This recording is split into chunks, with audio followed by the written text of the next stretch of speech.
وما ينطق عن الهوى إن هو إلا وحي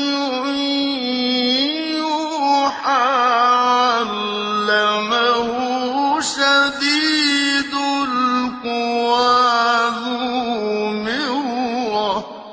بسم الله الرحمن الرحيم والصلاة والسلام على أشرف المرسلين سيدنا محمد الأمين وعلى آله وصحبه ومن سار على نهجه إلى يوم الدين.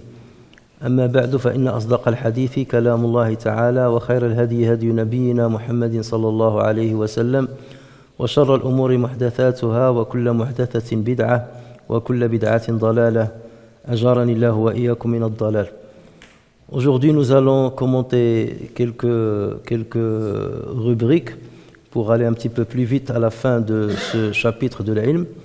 Et donc, nous allons commencer par la 43e rubrique du chapitre de l'ilm que l'imam al-Bukhari rahimahullah wa nafa'ana bi'ilmihi a intitulé Babul Insati lil Ulama, et dans laquelle il a cité le hadith 121 qui est numéroté 101 dans le Tajrid Sarih de l'imam Zabidi, et dans lequel il a dit حدثنا حجاج قال حدثنا شعبة قال أخبرني علي بن مدرك عن أبي زرعة بن عمرو عن جرير، et il s'agit de Jarir ibn Abdillah al-Bajali، أن النبي صلى الله عليه وسلم قال في حجة الوداع استنصت الناس فقال لا ترجعوا بعدي كفارا يضرب بعضكم رقاب بعض.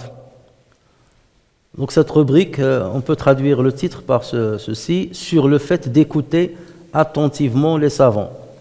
Et donc le hadith 121, d'après Jarir radiyallahu anhu, le prophète sallallahu alayhi wa sallam lui dit un jour, lui dit le jour du pèlerinage d'adieu, attire l'attention des gens, avant de commencer à leur dire, ne redevenez pas après ma disparition des mécréants en vous entretuant.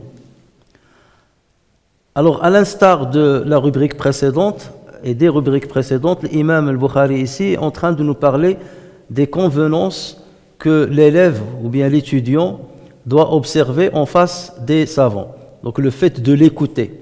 Et même de la convenance aussi des savants face aux élèves de demander parfois que les gens soient attentifs, que les élèves soient attentifs lorsqu'il y a quelqu'un qui est un peu dissipé ou de ce genre-là. Et donc, il a fait donc état de l'importance de se faire écouter, ou bien de se taire lorsque les savants parlent, afin d'écouter attentivement leurs propos. Le hadith de ce chapitre a été rapporté par Abu Zur'a sur son grand-père Jarir ibn Abdillah al-Bajali. Alors, Jarir ibn Abdillah al-Bajali, c'est un compagnon du prophète sallallahu alayhi wa sallam. L'imam Ibn Abd al-Barr al-Maliki al-Andalusi dit que la conversion de ce compagnon a eu lieu seulement 40 jours avant la mort du prophète sallallahu alayhi wa sallam. Or, le hadith, il nous parle du pèlerinage d'adieu. Donc, le pèlerinage d'adieu, il a eu lieu dans quel mois? Le mois de Dhu al-Hijja. Et donc, lui ici, et le prophète sallallahu alayhi wa sallam est mort en quel mois? Le mois de Rabi' al-Awwal, d'accord? Le mois de Rabi' al-Awwal. Après Dhul Hijja, qu'est-ce qu'il y a? Il y a Muharram, il y a Safar, et ensuite Rabi' al-Awwal. Donc si on fait le compte, depuis le pèlerinage d'adieu jusqu'à la mort du prophète sallallahu alayhi wa sallam, il doit y avoir facilement plus de 80 jours. Si vous comptez Muharram 30 jours, Safar 30 jours, déjà vous avez 60.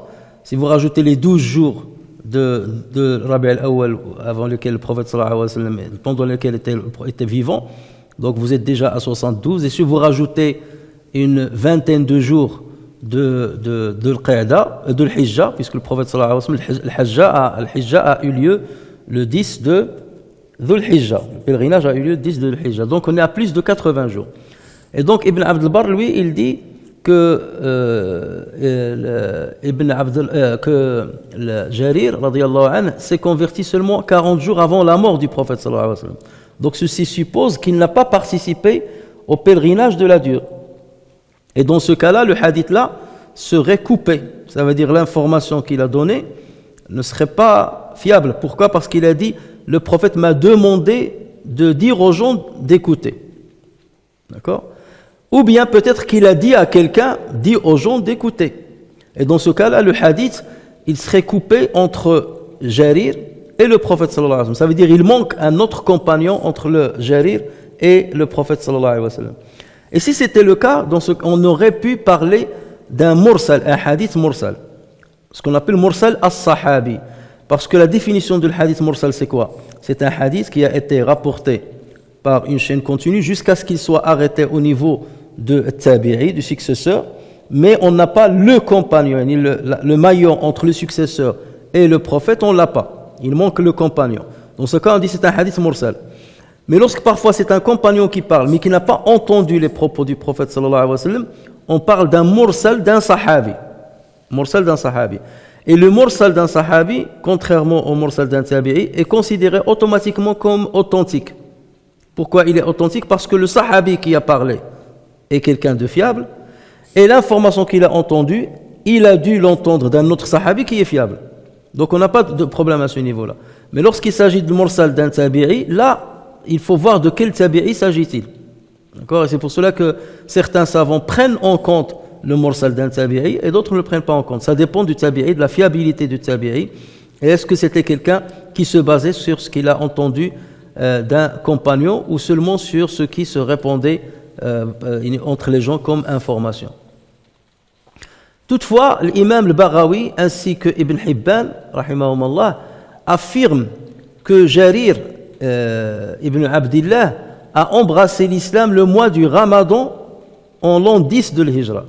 Ça veut dire avant même l'accomplissement du pèlerinage de l'adieu. Et donc ceci corrobore le fait que l'imam al-Bukhari ait authentifié ce hadith. Parce que le Bukhari, s'il y avait un problème à ce niveau-là, il n'aurait pas authentifié le hadith. S'il savait qu'il était converti à l'islam seulement 40 jours avant la mort du prophète sallallahu alayhi wa sallam, il n'aurait pas authentifié forcément le hadith.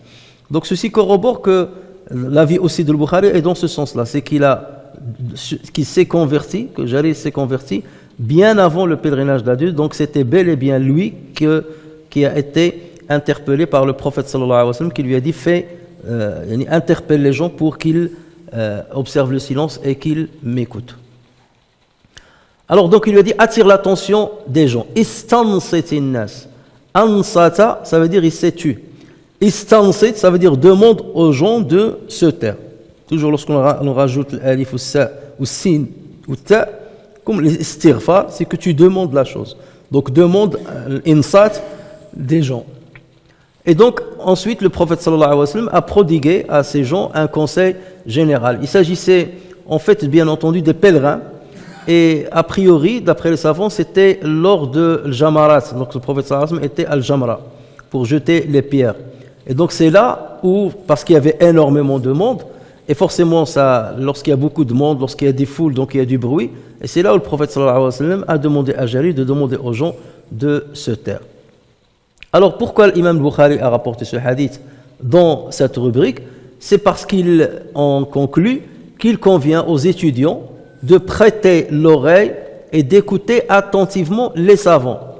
Et le hadith, lui, il parle du prophète. Et c'est lui qui a demandé aux autres de l'écouter. Mais bien entendu, le respect du prophète passe par le respect des savants. Parce que, comme a dit le prophète sallallahu alayhi wa sallam, al-ulama'u warathatu al-anbiya. Les savants sont les héritiers des prophètes. Et les convenances que nous devons observer envers les prophètes, on doit, par conséquent, les observer devant les savants. Parce que c'est un respect indirect vis-à-vis du prophète et vis-à-vis des informations que le savant va transmettre. Qu'il s'agisse des informations coraniques, des informations prophétiques ou des sagesses des savants qu'il va transmettre à l'auditoire. Alors les savants différencient entre deux termes. Le terme l'istima' et le terme l'insat qu'on retrouve dans un verset coranique dans lequel Allah Azza wa Jalla dit wa idha quri'a al-Qur'anu fastami'u lahu wa ansitu la'allakum turhamun. Il y a beaucoup qui considèrent ces deux termes comme synonymes. En fait, si on est dans n'importe quel texte, qu'il s'agisse d'un texte coranique ou d'un texte prophétique, si ces deux termes se rassemblent, se trouvent dans le même contexte, dans ce cas, on les différencie. L'un est nuancé de l'autre. Si en revanche, il n'y a qu'un seul terme qu'on utilise, ça veut dire qu'on veut les deux, qu'on cherche le sens des deux termes. C'est comme le terme l'iman ou l'islam. Lorsque vous trouvez ces deux termes ensemble dans un verset ou dans un passage coranique, c'est que chacun a un sens particulier. Lorsque vous trouvez seulement l'un d'eux, c'est qu'il peut prendre les deux sens, de l'iman et de l'islam. Alors l'insat, c'est quoi? C'est le fait d'observer le silence. Même si on n'est pas concerné par la parole du savant. Supposons que le savant est en train de parler, et nous on a l'esprit dissipé ailleurs. On a l'esprit dissipé. Malgré ça, il faut observer le silence. Et on est considéré comme quelqu'un qui a observé le silence. Même si le savant est en train de parler, de répondre à quelqu'un d'autre. Ça nous arrive. Quelqu'un qui pose une question, et les autres élèves, par exemple, le savant commence à répondre, et les autres ne prêtent pas l'oreille à ce qu'il dit. Ils disent, cette question, je connais la réponse, ça ne sert à rien que j'écoute, donc je commence à parler à ceux qui sont à côté de moi. Ce qui n'est pas respectable de la part de ceux qui font ça. Normalement, même s'il répond à une question dont tu connais la réponse, il faut observer le silence pendant qu'il parle. Donc ça, c'est l'insat. Ensuite, on a l'istima'. Et l'istima', c'est le fait de prêter l'oreille. Donc c'est ça. فَإِذَا قُرِئَ الْقُرْآنُ فَاسْتَمِعُوا لَهُ وَأَنصِتُوا. Ça veut dire prêter l'oreille et observer le silence lorsque le Coran est récité. Et regardez Allah Azza wa Jalla ici, il a dit إِذَا قُرِئَ. Donc il n'a pas, lorsque on récite le Coran, qu'il s'agisse de quelqu'un qui le récite d'une manière directe ou qu'il s'agisse d'une cassette ou bien d'une vidéo, normalement lorsqu'on est en présence de la lecture du Coran, de la récitation du Coran, on doit observer le silence et prêter l'oreille. Sinon, s'il s'agit d'une cassette ou bien il faut arrêter la cassette ou bien arrêter la vidéo ou quelque chose comme ça. Et donc, ceux qui ont l'habitude parfois de mettre le Coran comme un fond, et tu trouves quelqu'un qui travaille et il met le Coran, il est ailleurs, sa tête est ailleurs, il parle au client, il bouge, il parle, et le Coran, il te dit c'est pour... non, c'est pas une bonne convenance vis-à-vis de la parole d'Allah Azza wa Jalla. C'est Dieu qui parle, et dans ce cas, tu dois observer le silence et prêter l'oreille, sinon tu arrêtes la cassette. Sufyan Thawri rahimahullah dit أول العلم الاستماع ثم الإنصات ثم الحفظ ثم العمل ثم النشر.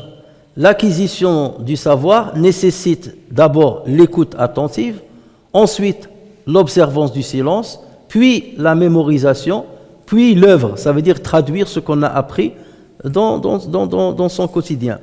Puis la diffusion, ça veut dire diffuser cette science qu'on a apprise, la diffuser parmi les gens.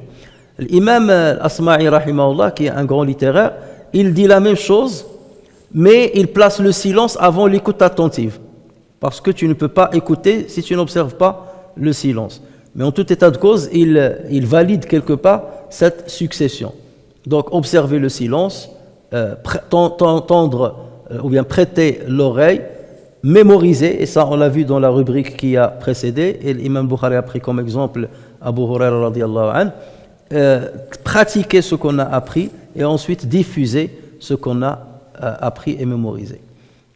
Ali ibn al-Madini, qui est un cheikh de l'imam al-Bukhari, informa un jour Ibn Uyayna rahimahullah que Mutarrif, qui est un grand savant, a dit al-insatu min al-aynayn. L'observance du silence se fait par les yeux. Et Ibn Uyayna dit à Ali ibn al-Madini comment cela se déroule, comment on peut observer le silence par les yeux. Et lui de lui répondre إذا حدثت رجلا فلم ينظر إليك لم يكن منصتا. Lorsque tu parles à un homme et qu'il ne te regarde pas directement, c'est qu'il n'observe pas le silence. Lorsque tu parles à quelqu'un et qu'il ne t'observe pas, qu'il ne te regarde pas, c'est qu'il n'observe pas le silence. C'est comme s'il est en train de parler. Et ça, c'est d'une manière générale. Lorsque quelqu'un te parle, lorsque quelqu'un te salue, tu te dois, en tant que convenance éthique, tu te dois de le regarder dans le visage et ne pas regarder ailleurs. Ou lorsque tu vois quelqu'un qui est occupé, dans ce cas, tu attends qu'il ne soit pas occupé pour ne pas le déranger et pour ne pas le mettre dans l'embarras. parce que tu peux aussi le saluer alors qu'il est en train de parler ou là occupé par autre chose, et il risque de ne pas te regarder dans le visage. Et dans ce cas, tu vas l'accuser d'être irrespectueux vis-à-vis de toi, alors que c'est toi qui l'as dérangé pendant qu'il est occupé. Donc il faut toujours faire vraiment attention, de donner à chacun le temps qu'il lui faut lorsqu'il te salue ou lorsqu'il te parle. Et on verra, il y a une exception, si par exemple cette personne profère des paroles qui sont obscènes ou là, une parole qui n'est pas licite. Dans le livre de Riyad Salihin, rédigé ou là, écrit par l'imam Nawawi rahimahullah, ce hadith-là a été rapporté, le hadith de l'imam Bukhari qui était ici, il a été rapporté dans une rubrique que l'imam Nawawi a intitulée « Babu إصغاء الإنسان إلى جليسه إذا لم يكن يتكلم بشيء محرم واستنصات العالم والمعلم الناس يعني ليستمعوا إلى كلامه. Donc sur le fait d'écouter attentivement son interlocuteur lorsqu'il ne prononce pas des paroles illicites, et sur le fait que le savant ou l'enseignant demande aux gens de l'écouter. Donc c'est ce que je viens de dire, c'est que c'est une marque de bonne éthique que d'écouter son interlocuteur et de le regarder pendant qu'il parle, et c'est une marque d'orgueil que de le perturber ou de regarder ailleurs pendant qu'il parle. Allah Azza wa Jal nous relate les conseils de Luqman à son fils et qui lui dit وَلَا تُصَعِّرْ خَدَّكَ لِلنَّاسِ وَلَا تَمْشِ فِي الْأَرْضِ مَرَحًا, et ne détourne pas ton visage des gens et ne foule pas la terre avec arrogance. Donc تُصَعِّرْ خَدَّكَ لِلنَّاسِ, c'est ça. Ça veut dire que tu tournes la tête. Et ça vient de sa'ar. Sa'ar, c'est une maladie qui touche certains animaux lorsqu'ils sont mordus par un animal qui a un virus bien particulier. Et donc, c'est la rage. Sa'ar, c'est la rage. Et donc, cette rage-là pousse la personne à avoir des mouvements incontrôlables du visage, à tourner le visage. Et c'est pour cela que c'est une métaphore d'utiliser justement ce terme de tas'ir. Sa'ara khaddahu. Ça veut dire il l'a tourné. Alors, si l'interlocuteur, maintenant, prononce des paroles illicites, telles qu'une calomnie, une insulte ou une médisance, dans ce cas, il y a plusieurs réactions à avoir. Soit on le conseille directement, si on voit que le conseil ne va pas le pousser à faire pire, ou ne va pas dégrader la situation. Donc on le conseille directement pour lui dire taqillah, ou là, ce que tu es en train de dire n'est pas acceptable, ou tu défends la personne qu'il est en train d'insulter ou de calomnier. Donc ça, c'est une première méthode.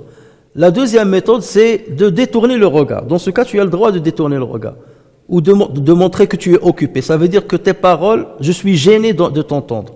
Et le simple fait de détourner le regard, ou bien de baisser le regard, ça lui fait comprendre forcément qu'il ne s'intéresse pas à ce que je dis, donc il faut que je freine.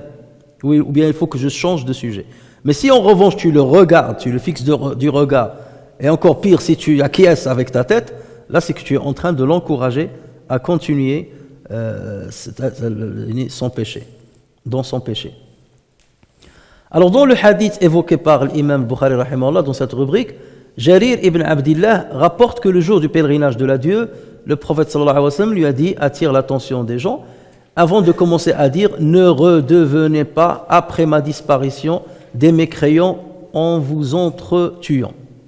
Donc comme j'ai dit, cet événement a eu lieu pendant Amina, il a eu lieu pendant Hajjat al-Wada'. On parle de Hajjat al-Wada' ou bien on parle aussi de Hijjat al-Wada'. Les deux termes sont corrects, Hajja ou bien Hijja. Et on l'a qualifié de Hajjat al-Wada', de l'adieu, parce que c'était dans les derniers jours du prophète sallallahu alayhi wa sallam, et parce qu'il a donné des conseils capitaux à tous les pèlerins, et parce qu'il leur a dit, il se peut que je ne vous vois pas l'année prochaine, et parce qu'il leur a dit, que celui qui est présent transmette ces informations à ceux qui sont absents.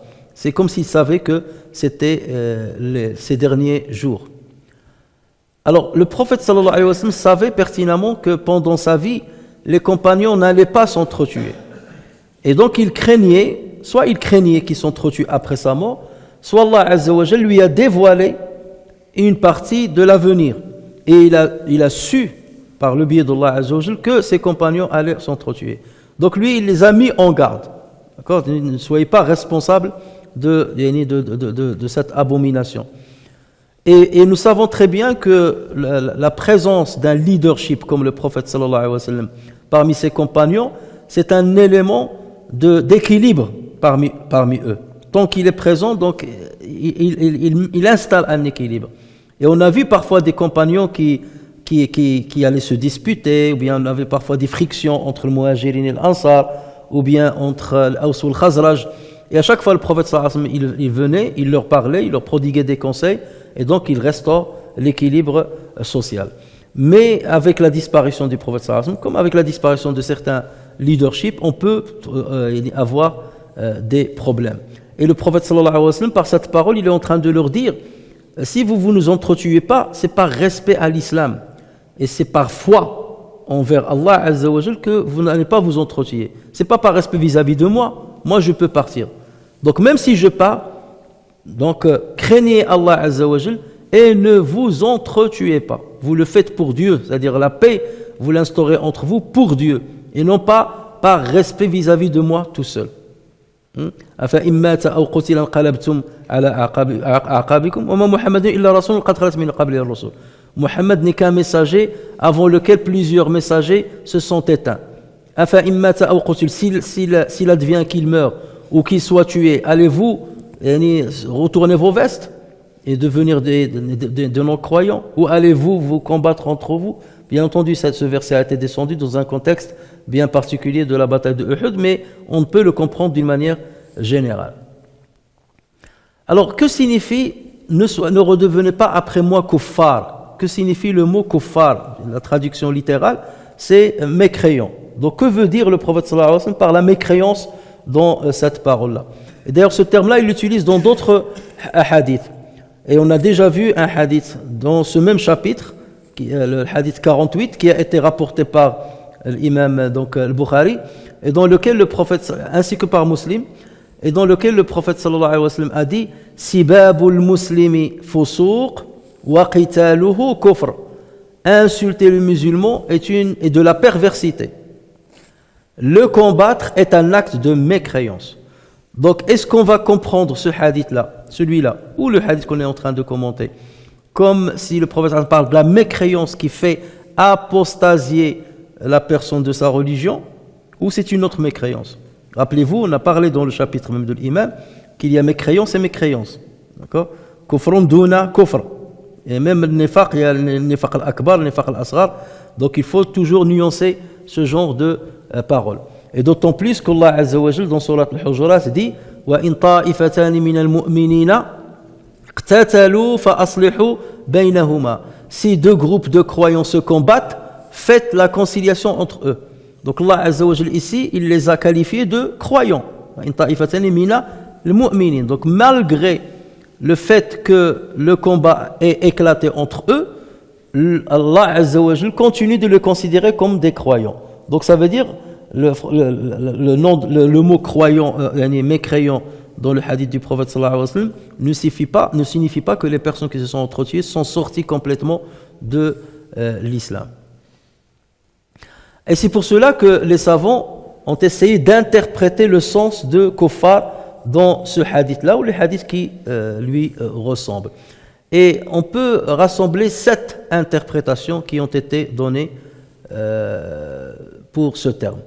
La première interprétation, c'est le fait de dire celui qui se donne le droit de combattre son frère sans raison juste, n'est pas considéré comme un vrai croyant. Voilà, n'est pas considéré comme un vrai croyant. Ça, c'est la première. C'est ce que voulait dire donc le prophète sallallahu alayhi wa sallam. Bien entendu, selon cette interprétation. Selon une deuxième interprétation, il s'agit de la non-reconnaissance. Kuffar, ça veut dire non reconnaissant. Ne soyez pas non reconnaissant après moi. Non reconnaissant envers qui? Non reconnaissant envers Allah Azza wa Jal qui vous a guidé vers l'islam.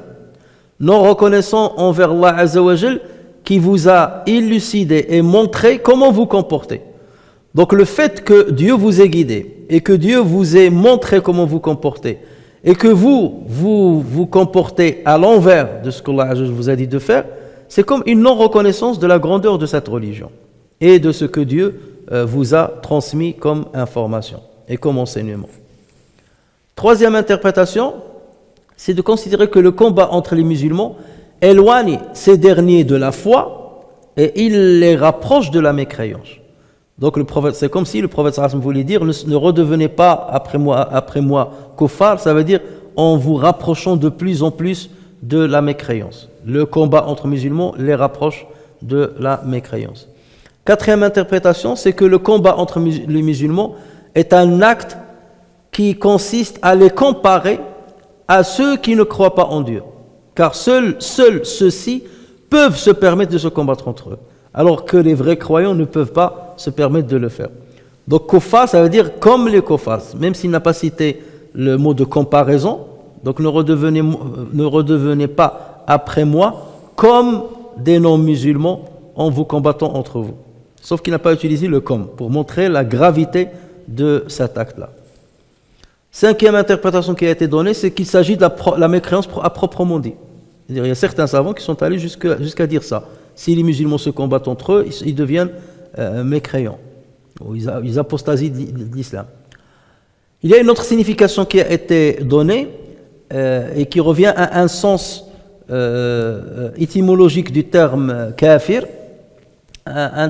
Kafir, déjà, ça se dit des agriculteurs, parce que l'agriculteur qui cache les semences dans la terre, c'est pour ça qu'on le qualifie de kafir. Et le kafir, celui qui ne croit pas en Dieu, ça veut dire qu'il cache la vérité. C'est ça le sens étymologique de ce terme-là. Mais chez les Arabes, on parle de l'mutakaffiroun bis-silah. Al-mutakaffiroun bis-silah, ça veut dire ceux qui portent les armes.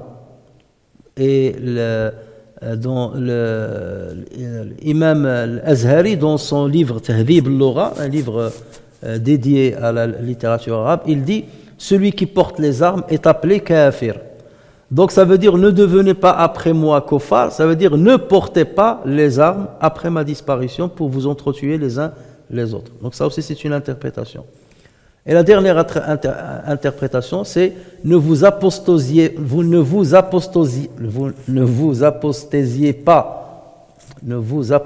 pas les uns les autres en rendant le combat licite entre vous. Ne vous apostasiez pas les uns les autres en rendant le combat illicite entre vous. C'est comme si l'un, parce qu'il va combattre son frère, il va le considérer comme un apostat, donc je vais le combattre. Et l'autre, il va considérer le premier comme un apostat, donc je vais le combattre. Donc ne vous accusez pas d'apostasie, de le kufr, ce qui va vous conduire à vous combattre entre vous. Mais l'avis le plus probant, en tout cas selon le Qadi Iyad rahimahullah, c'est le quatrième avis. Ça veut dire ne vous combattez pas entre vous, à l'instar des non-croyants qui peuvent se permettre de se combattre entre eux. C'est comme si le prophète sallallahu alayhi wa sallam leur dit des musulmans, il est inconcevable que des musulmans se combattent entre eux.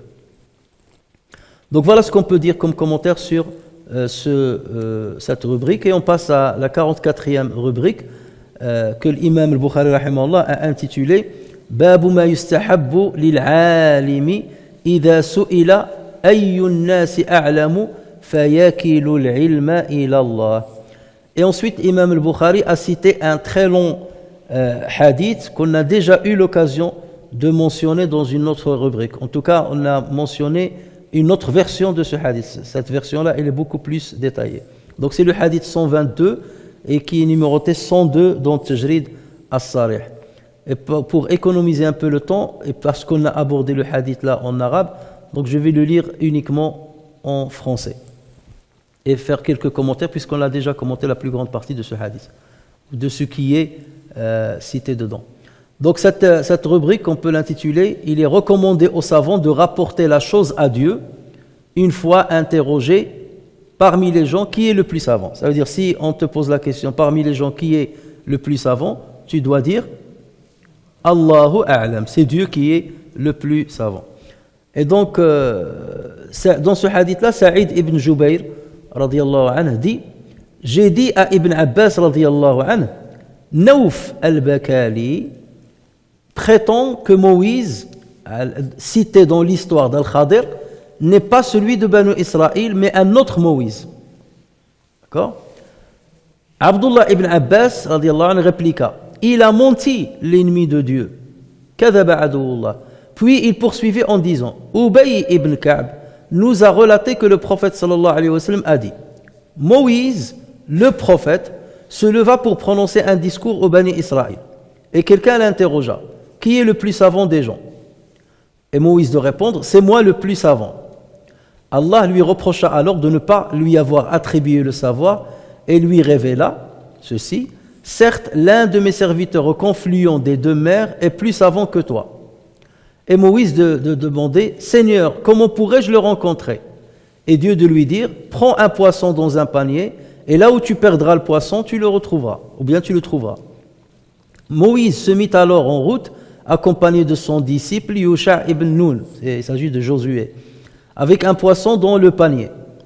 Arrivés tous les deux près d'un rocher, Moïse et son compagnon y posèrent la tête et s'endormirent. Le poisson se faufila hors du panier et prit son chemin dans la mer. Ce fut un phénomène merveilleux pour Moïse et son compagnon plus tard lorsqu'ils s'en aperçurent. Ils poursuivirent leur route durant ce jour et la nuit suivante. Au matin, Moïse dit à son compagnon: Atina ghada'ana laqad laqina min safarina hadha nasaba. Sers-nous notre déjeuner, ou la bonne traduction, sers-nous notre petit déjeuner, ce voyage nous a bien fatigués.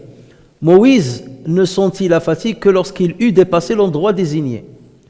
Et donc son valet de dire: vois-tu, lorsque nous avons cherché abri auprès du rocher, j'ai oublié de surveiller le poisson.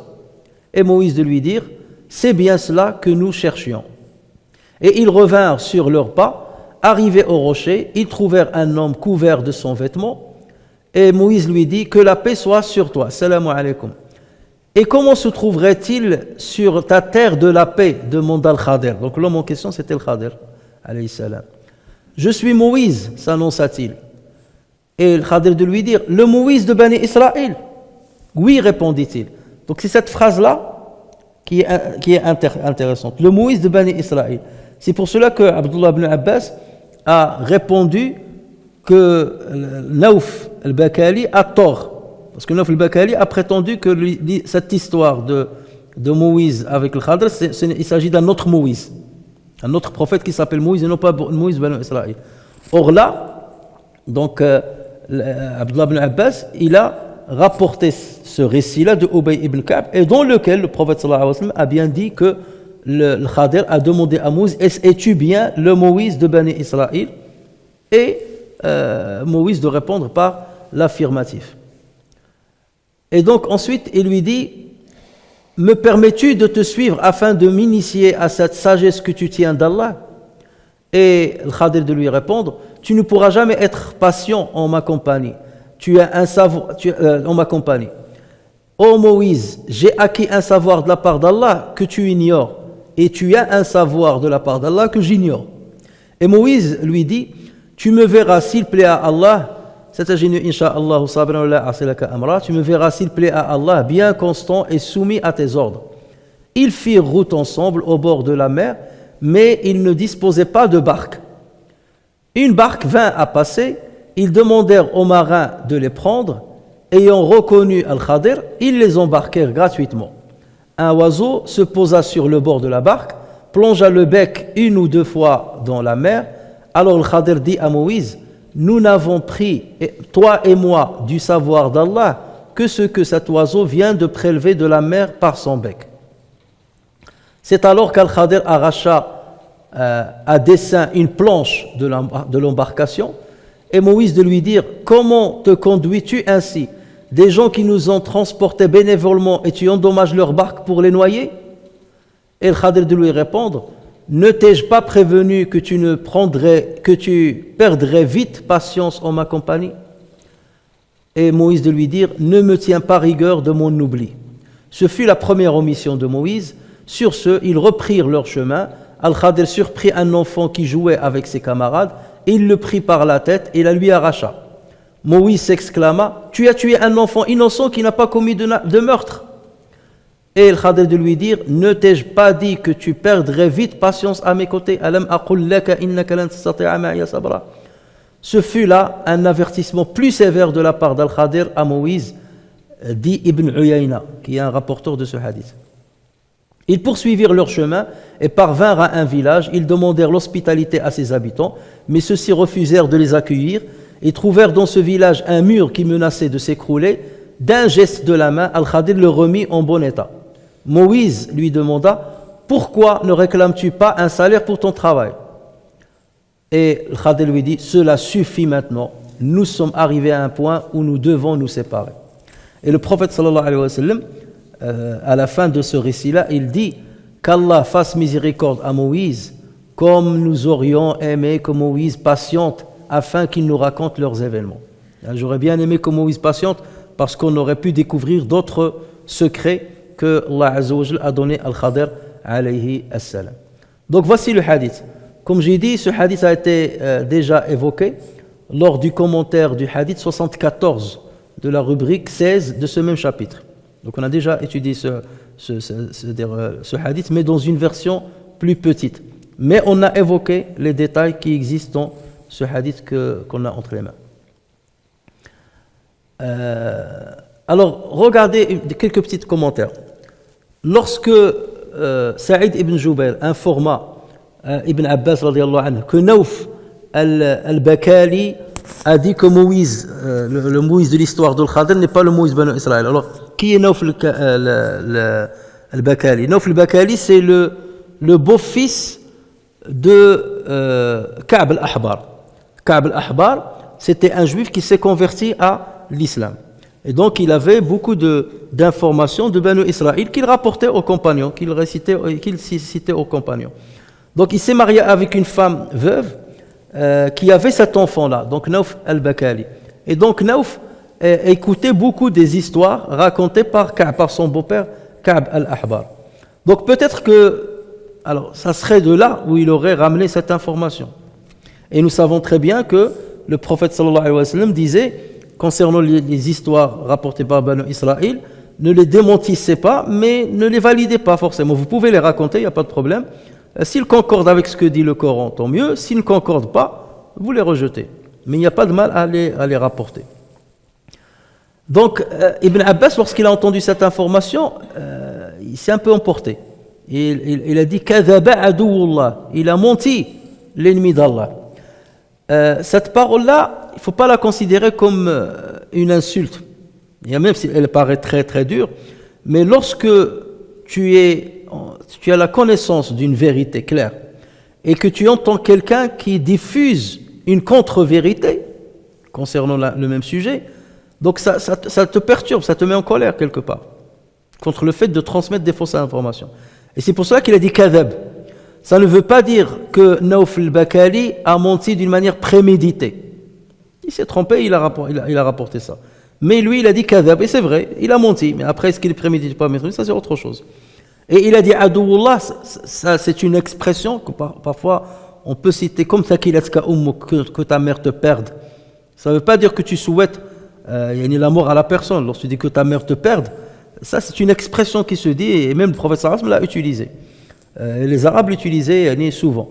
Donc c'est dans ce sens-là qu'il faut comprendre la parole de Ibn Abbas radiyallahu anhuma.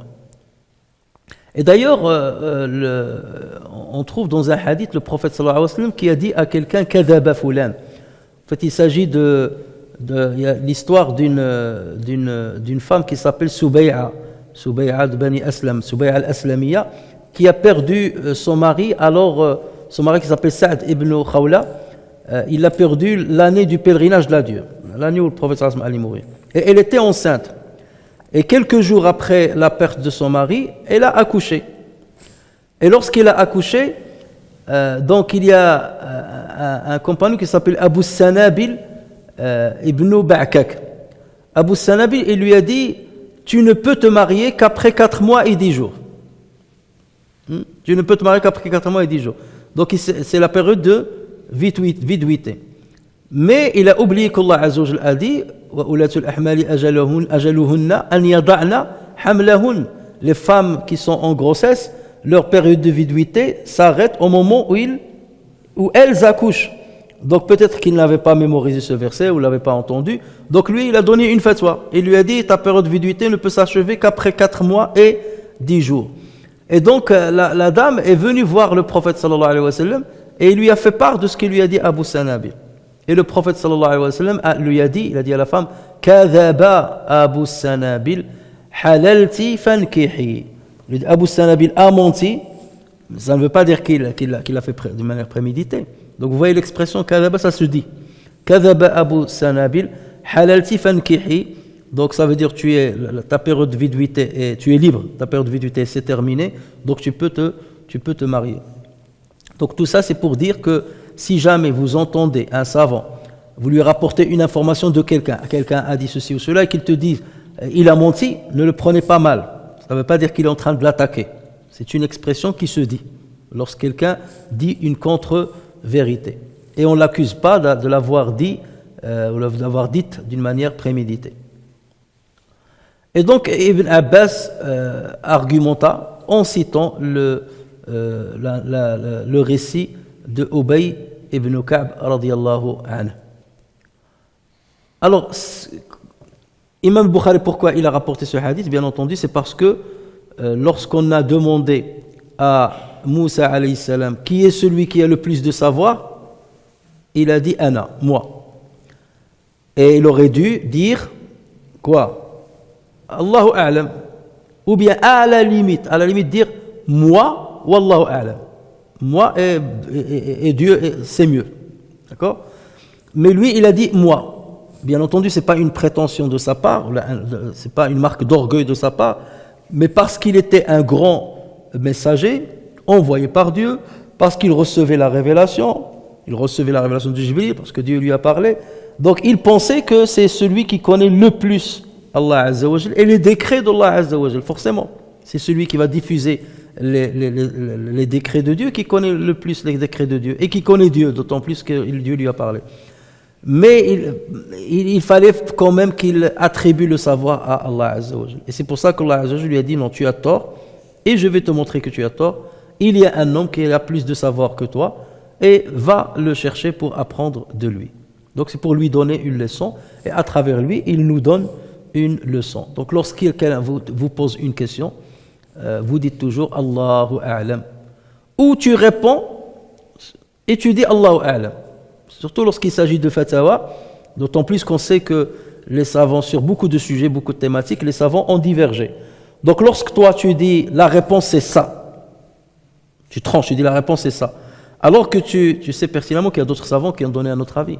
Donc c'est pour ça qu'il faut dire la réponse c'est ça, Wallahu a'lam. Et Dieu sait mieux. Il se peut que la réponse, l'avis de l'opposant soit l'avis le plus probant et le plus valide. Donc il faut toujours terminer par Wallahu a'lam.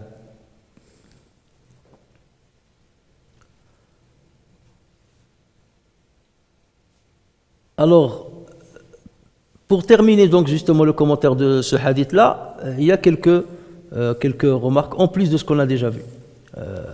Première, c'est que le savant a le droit de démentir ou montrer l'erreur de celui qui parle sans savoir. Voilà. Donc dans ce cas-là, il peut dire il a menti, ou là ce qu'il a dit est faux, et il est en droit de corriger. Ce n'est pas une marque d'irrespect vis-à-vis d'une personne. Surtout le savant, lorsqu'il sait que quelqu'un a tort, il est dans l'obligation de le dire, pour ne pas laisser la fausse information circuler parmi les gens. Mais lorsque tu sais qu'il y a des divergences entre les savants, tu ne peux pas dire un tel a tort. Tu dis un tel a peut-être tort, un tel a dit un avis qui existe, c'est vrai, il existe, il y a des savants qui ont dit cet avis, mais c'est un avis qui pour moi n'est pas probant, ou pour mon école n'est pas probant, pour être justement conforme à la réalité. Mais tu ne peux pas dire quelqu'un a menti alors qu'il a opté pour un avis qui a été mentionné par des savants et qui a été argumenté par d'autres savants. La deuxième chose, c'est qu'il est vivement conseillé de voyager pour rencontrer les savants et apprendre directement d'eux.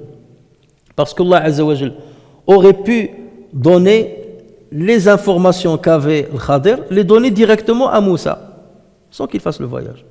Mais le fait d'accomplir le voyage et d'aller chercher les savants, en soi, c'est un acte béni. Et en soi, c'est un acte qui sera rétribué par Allah Azza wa Jal.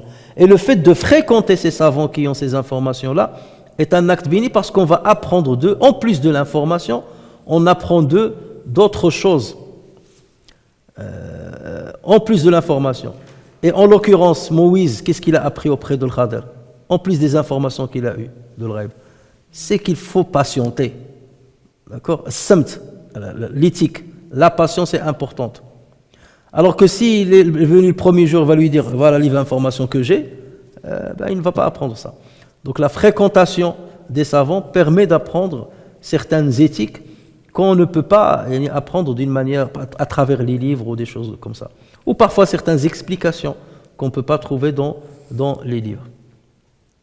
Troisièmement, c'est qu'il est plus probable que le Khadir alayhi salam soit un prophète et non un simple élu de Dieu. Ça, on en a parlé, parce que, comme je vous avais dit autrefois, il y a certains qui ont dit que le Khadir, c'est un élu de Dieu.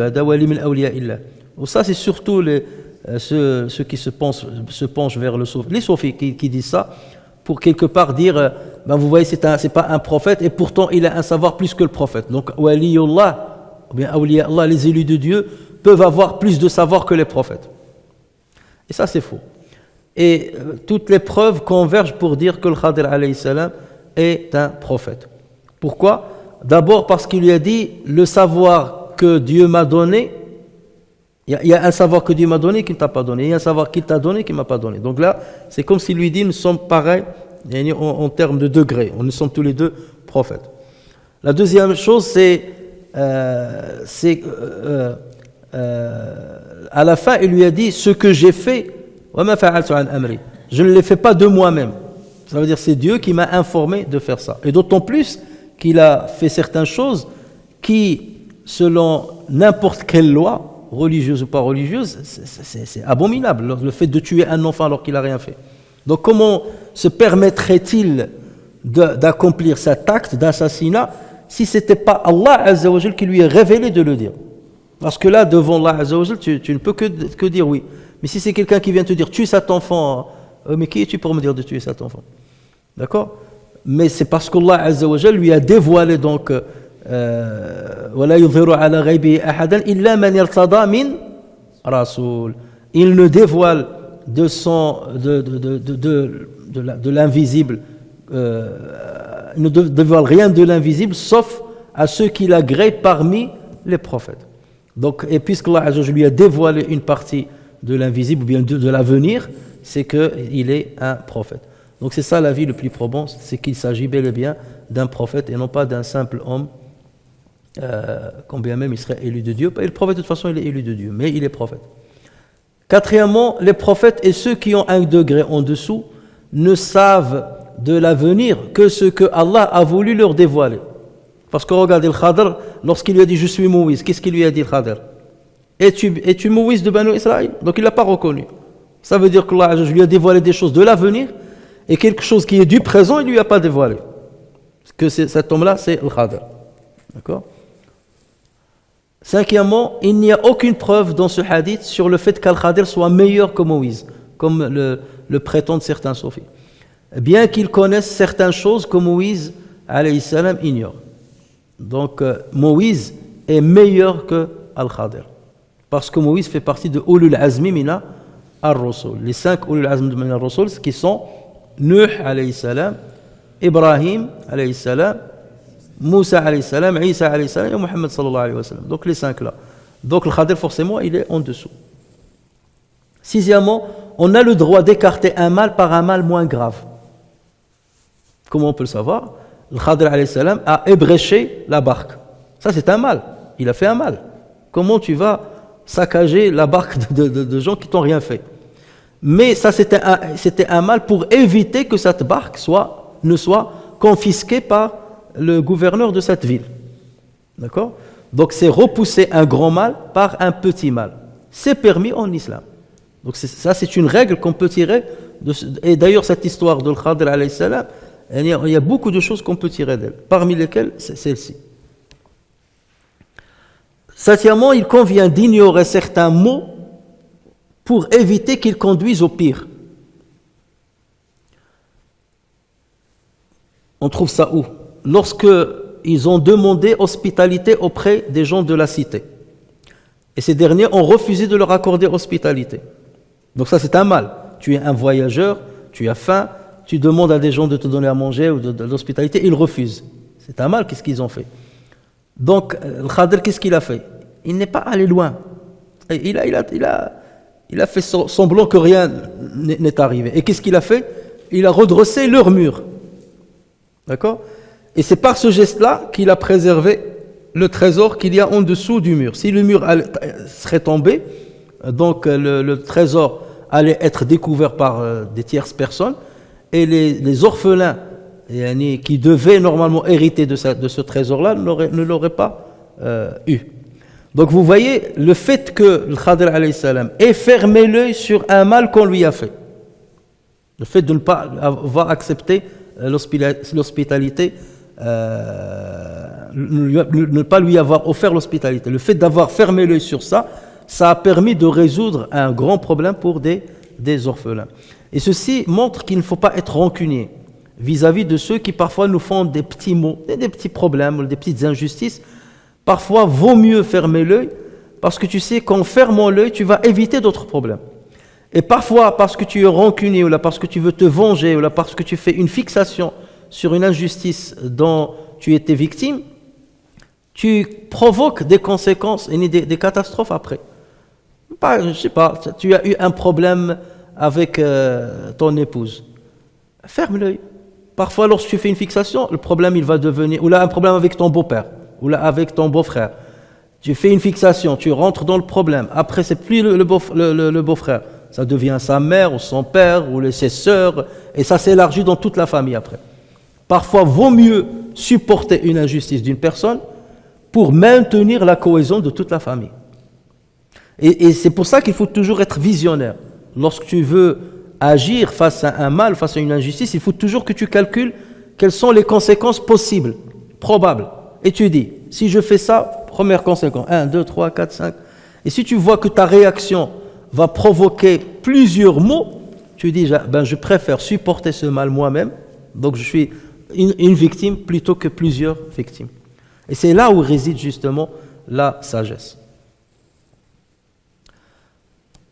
Voilà. Et enfin, on va commenter une dernière rubrique pour aujourd'hui, la rubrique 45, que l'imam al-Bukhari rahimahullah a intitulée « Babu man sa'ala wa huwa qa'imun aliman jalisa ». Et il a cité le hadith 123 qui est dans Tajrid Salih, le numéro 103. Donc il a dit « Haddathana Uthman » et il s'agit de Uthman ibn Abi Shayba. « Qala akhbarana Jarir » et il s'agit de Jarir ibn Abdil Hamid. « An Mansour » il s'agit de Mansour ibn al-Mu'tamir.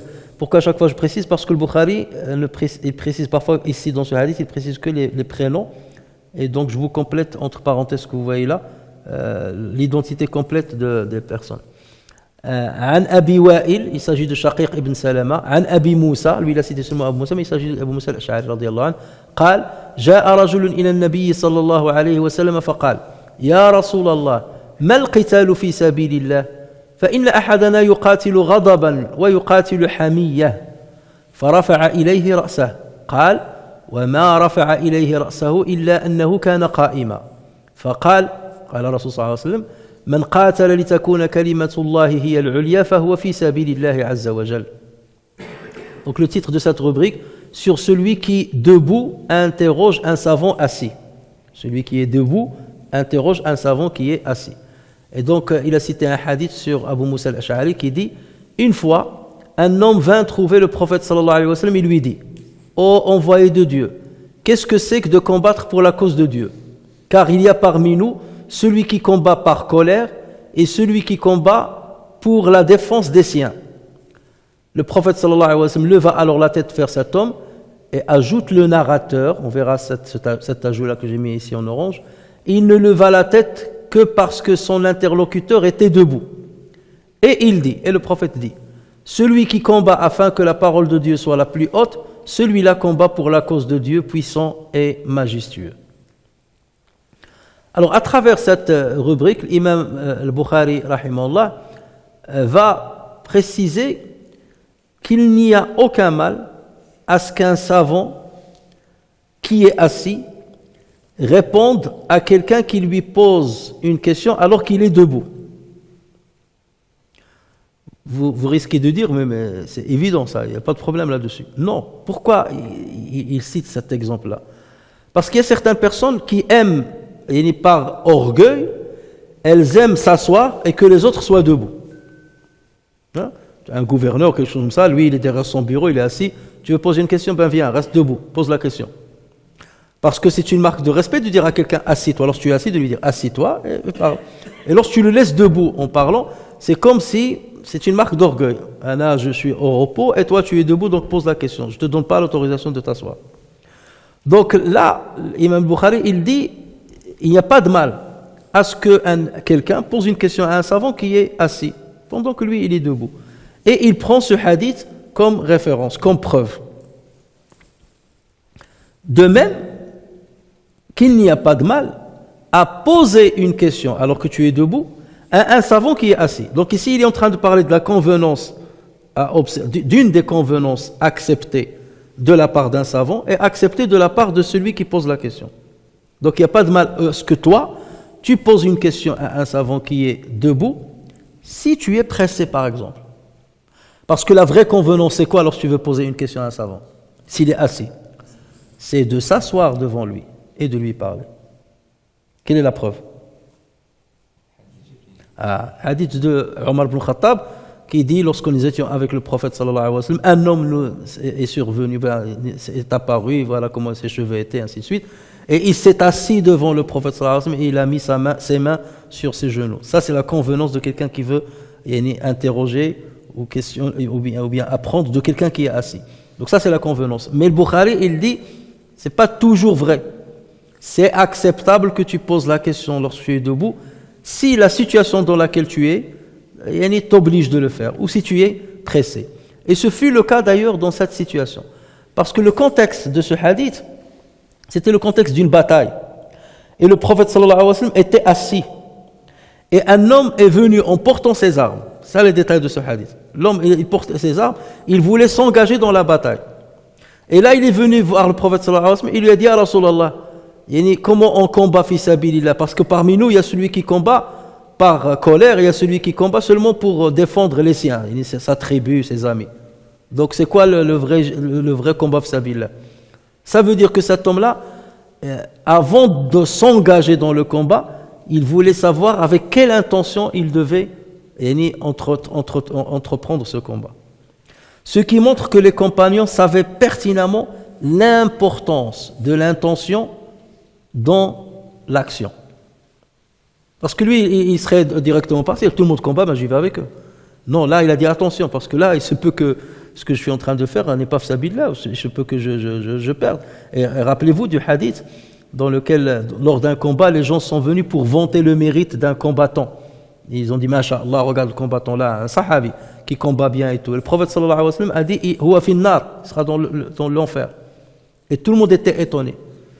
Et à la fin pendant le combat, cet homme fut blessé. Et tellement la blessure était grave et douloureuse qu'il s'est permis de se suicider. Il s'est poignardé. Et là, les compagnons ont compris pourquoi le prophète a dit Huwa fin nar, il sera dans l'enfer. Parce qu'il s'est suicidé en fait.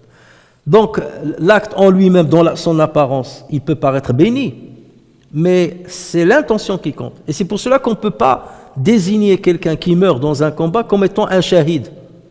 Ou quelqu'un qui combat, le désigner comme étant un mujahid. Parce qu'on ne sait pas comment elle est son intention. Seul Allah Azza wa Jal sait l'intention qu'il cache. Et donc cet homme-là, par peur de faire quelque chose qui ne serait pas rétribué par Dieu ou qui serait puni par Dieu, donc il a dit, il a voulu s'enquérir de l'intention avec laquelle il doit combattre. Donc le prophète sallallahu alayhi wa sallam était assis et lui il était debout, il voulait s'engager dans le combat. Il n'avait pas le temps de s'asseoir, surtout lorsque tu es armé, tu portes les armes et ainsi de suite. Tu n'as pas le temps de t'asseoir. La situation voulait une réponse rapide. Donc voilà pourquoi il s'est permis de poser la question au prophète sallallahu alayhi wa sallam en étant debout. Et le prophète sallallahu alayhi wa sallam lui a répondu, ça veut dire, parce que si cette position-là n'était pas acceptable, le prophète sallallahu alayhi wa sallam aurait pu lui dire assis-toi et pose la question. Si le prophète a répondu, ça veut dire que j'agrée la manière avec laquelle tu m'as posé la question, ou la position dans laquelle tu m'as posé la question. Donc vous voyez comment l'imam Bukhari comment il extrait des leçons et des moralités à partir d'un seul d'un seul hadith. Le narrateur a dit, donc le prophète a levé la tête, il a dit il ne leva la tête que parce que son interlocuteur était debout. Qui a dit cette phrase? A fortiori Abu Musa al-Ash'ari, le narrateur du hadith, ou bien quelqu'un qui a entendu ce récit de Abu Musa al-Ash'ari. Donc ça veut dire Abu Musa l'aurait précisé, et ce quelqu'un-là, donc il l'a encore dit. Cette phrase-là, c'est ce qu'on appelle dans le hadith al-idraj. Al-idraj, c'est le fait d'insérer une phrase qui n'existe pas à la base de celui qui a rapporté le récit. D'accord? On appelle ça al-idraj. Et le hadith, on dit hadithun mudraj. Mudraj. Et un exemple, c'est comme le hadith lorsque le prophète sallallahu alayhi wa sallam a dit, lorsque vous voulez vous prosterner, ne faites pas comme ce que font les chameaux. Lorsque vous voulez descendre pour vous prosterner, ne faites pas comme ce que font les chameaux. Et dans le hadith, il est cité, il commence par la main et ensuite les pieds. Certains savants, ils disent, cette phrase, il commence par, c'est pas le prophète sallallahu alayhi wa sallam qui l'a dite. Cette phrase-là, c'est un narrateur qui l'a rajoutée. C'est l'idraj. Et c'est pour cela que les savants ont différemment compris ce hadith. Certains ont pris en compte cette phrase-là comme étant la parole du prophète sallallahu alayhi wa sallam, et dans ce cas, ils ont dit, il faut dans ce cas descendre avec les genoux et ensuite les mains. D'autres ont dit non, cette phrase, c'est un idraj. Le prophète sallallahu alayhi wa sallam ne l'a pas dit, c'est un narrateur qui l'a rajouté. Et donc, à partir de là, je suis libre de comprendre à ma façon. Pour moi, c'est l'inverse. Le chameau, lorsqu'il descend, il descend sur les genoux. Et ensuite, il fait descendre le reste. D'accord? Ils ont comparé les pattes postérieures comme les genoux et les pattes antérieures comme les mains. Donc nous, comme le prophète a dit, ne faites pas comme chameau, donc nous, on doit faire l'inverse. Donc on descend d'abord les mains et ensuite les genoux. Et vous avez parfois des jeunes, ils te disent, le hadith est authentique, et regarde ce que... Et toi tu fais l'inverse, donc tu as fait une bid'a, le hadith il est clair. Comprends le hadith. Le hadith, là, il y a certains qui disent que cette phrase-là, il est mudraja, il est inséré. Et ce n'est pas une phrase d'origine que le prophète sallallahu alayhi wa sallam a mentionné.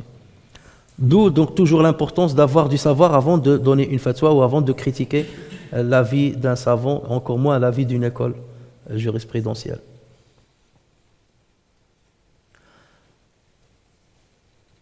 Alors, donc, le prophète sallallahu alayhi wa sallam donc, a répondu à l'homme qui lui a posé la question une réponse jami'a, une réponse globale qui montre justement le balaghat Rasul sallallahu alayhi wa sallam. Rasul sallallahu alayhi wa sallam jawami' al-kalim. Allah a donné au prophète jawami' al-kalim, ça veut dire avec peu de mots, il englobe tout. Donc le prophète sallallahu alayhi wa sallam a dit, celui qui a combattu pour que la parole de Dieu soit la plus haute, fahuwa fi sabilillah, c'est celui-là. Tout le reste, c'est pas fi sabilillah. Donc ça résume tout. Quelle est ton intention? Et l'homme qui a posé la question, il a donné des exemples. Il a dit à certains qui combattent par colère ou par vengeance. On a fait du mal à mes enfants, ainsi de suite, donc je vais me venger et faire mal. Donc l'intention d'elle donner le triomphe à la parole de Dieu, il n'est pas dans sa tête. Me venger, le réflexe. Donc que tu sois croyant ou pas croyant, tu aurais fait la même chose. D'accord? Pareil, hamiyatan, ça veut dire pour défendre ta tribu. Pourquoi? Parce qu'il y a certains, et surtout à l'époque arabe, anti-islamique, les gens, ils suivaient pas à pas ce que fait sa tribu, qu'ils aient raison ou qu'ils aient tort. Jusqu'à ce qu'un poète a dit, وَمَا أَنَا إِلَّا مِنْ غَزِيَّةَ إِنْ غَوَتْ غَوَيْتُ وَإِنْ تَرْشُدْ غَزِيَّةُ أَرْشُدِي.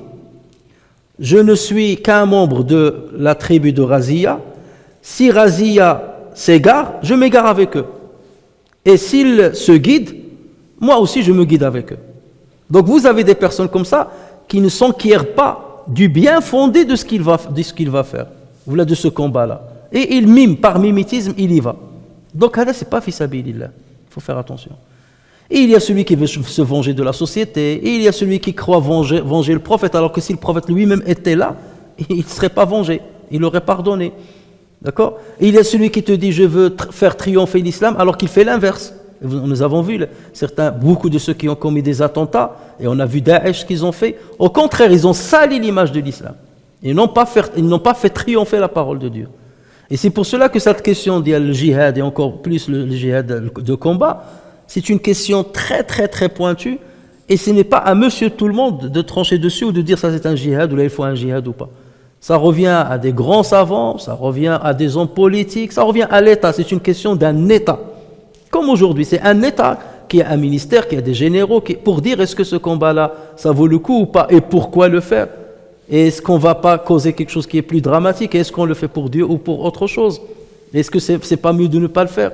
Donc tout ça, ça s'étudie, donc on ne peut pas venir et ni comme ça, d'un seul trait dire ça c'est une fatwa de quelqu'un, il dit ça c'est un djihad, ça c'est shahid fi sabilillah et tout. Donc il faut faire vraiment très attention, et d'autant plus que l'intention est quelque chose qui n'est pas visible à l'œil nu, c'est quelque chose qui est caché, et c'est ce qu'a dit le prophète sallallahu alayhi wa sallam dans ce hadith-là. Donc c'est celui qui a exclusivement l'intention de faire la chose pour que la parole de Dieu soit triomphée, pour que cette religion soit préservée, pour que cette religion parvienne aux gens, à la guidance des gens. Donc pour répandre la justice et non pas l'inverse. Donc il y a plusieurs conditions qu'il faut satisfaire avant de dire qu'un combat est légitime ou pas. Et ce hadith-là nous montre aussi l'importance de l'intention, parce qu'il se peut qu'un geste ou un acte qui peut paraître insignifiant prenne beaucoup de valeur lorsque l'intention qui l'accompagne est une belle intention. Et il se peut qu'un acte qui dans l'apparence est un acte grandiose soit insignifiant parce que l'intention qui l'accompagne est une mauvaise intention. Wallahu ya'lamu wa antum la ta'lamun. Dieu sait l'intention de chacun et nous on ne peut pas le savoir. Donc toujours est-il que ce qui nous intéresse dans ce hadith-là ou dans cette rubrique, c'est le fait que le prophète sallallahu alayhi wa sallam ait répondu à l'homme alors qu'il était debout, et que l'homme s'est permis de poser la question au prophète sallallahu alayhi wa sallam alors qu'il était assis. Donc ça c'est comme lorsque le prophète sallallahu alayhi wa sallam a dit qu'il ne faut pas parler après l'Isha. Dernièrement il y avait un frère, il me parlait et tout, et on a abordé un point, et je lui ai dit ce point on l'a abordé dans un cours, tu aurais dû être dans le cours. Il m'a dit oui, mais vous faites le cours après l'Isha. Je lui ai dit alors, il m'a dit le prophète sallallahu alayhi wa sallam a interdit qu'on parle après l'Isha. Je lui ai dit justement, si tu étais venu au cours, tu aurais vu le chapitre, la rubrique de l'imam al-Bukhari qui a dit Babu Samari fil ilm, rubrique qu'il est autorisé de passer même après la nuit, de tarder dans la nuit pour apprendre le savoir. Donc vous voyez parfois comment on prend les informations et on ne les étudie pas, et parfois on peut passer à côté de certaines choses qui sont très importantes. نفعني الله وإياكم بالقرآن الكريم وبحديث سيد الأولين والآخرين وغفر الله لي ولكم ولسائر المسلمين سبحانك اللهم وبحمدك نشهد أن لا إله إلا أنت نستغفرك ونتوب إليك سبحان ربك رب العزة عما يصفون وسلام على المرسلين والحمد لله رب العالمين.